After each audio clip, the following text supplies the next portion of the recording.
ভালো আছো? হ্যাঁ, খাবার খাইছো? কি খেয়ে আসছো? পিঠা। এই শার্টটা তোমার কে পরিয়ে দিয়েছে? আম্মু? তুমি নিজে? আম্মু দেখছে তুমি স্কুলে আসার সময়? দেখেছে? তো এই যে শার্টের কলারটা ভিতরে ঢুকে আছে, এটা কি ঠিক করে পড়তে হয় না?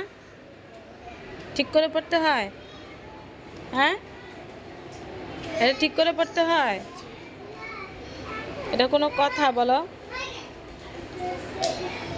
এই এই যে এটা ভিতরে ঢুকে থাকলে হবে? এটা ভিতরে ঢুকে থাকলে হবে বলো?